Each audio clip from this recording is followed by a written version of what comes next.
A reading from the Holy Gospel according to Luke. No servant can serve two masters. He will either hate one or love the other, or be devoted to one and despise the other.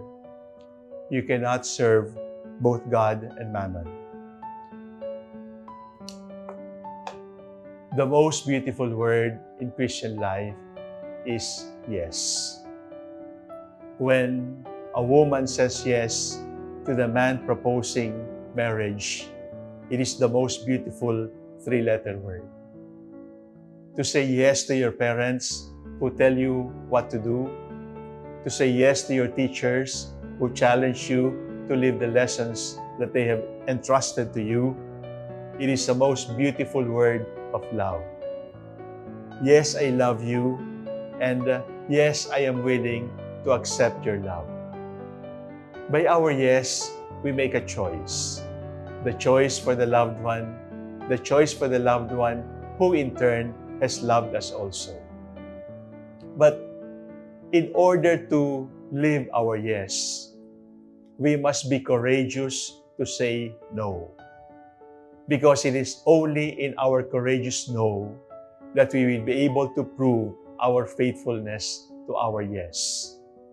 We cannot say yes to God and say yes to evil. We cannot say yes to the light of the Lord and say yes to the darkness of Satan. We cannot say yes to good things that the Lord has given us and yet say yes to the temptations that the devil sends to us. We can only be faithful to our yes if we are courageous enough to say no. But while it is easy to say yes and no at particular times, you know by our life experience that it is not always so. Because sometimes our yes can be tired, our yes can be anxious, our yes can be weakened because of the trials that we go through. Our yes can also be tempted and shaken by life's storms. And then we are tempted to say, no more. We are tempted to say, I resign. We are tempted to say, I have no more wine. I have no more joy. The water is bland and tasteless. I have no more drive for life. When that time comes, when you are tempted to quit, when that time comes when we are tempted to stop saying yes and then just go on saying no, then the gray area increases. And when the gray area increases, to what do we cling? To only one thing, the mercy of God. In other words, at the start, we might be able to say yes, and it calls for a lot of character and willpower.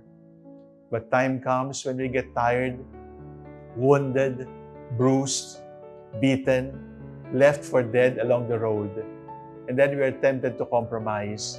We are downtrodden.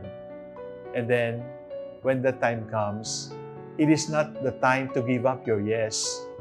It is not the time to embrace other no's and turn them into yes. Rather, say, Jesus, King of mercy, I trust in you. And Jesus, help me to be faithful to you. I cannot serve you and Mammon. I cannot serve sin and you. I cannot accommodate my temptations and accommodate your great vision of holiness for me. But Lord, help me in my weakness, help me in my unbelief, help me in my confusion. Raise me up when I am tired and discouraged and downtrodden. Yes, Lord, I give you my yes. And I also promise you, I will live by my no. But when I am confused, stay with me, Lord. Have mercy on me, and your mercy will carry me through. God bless you.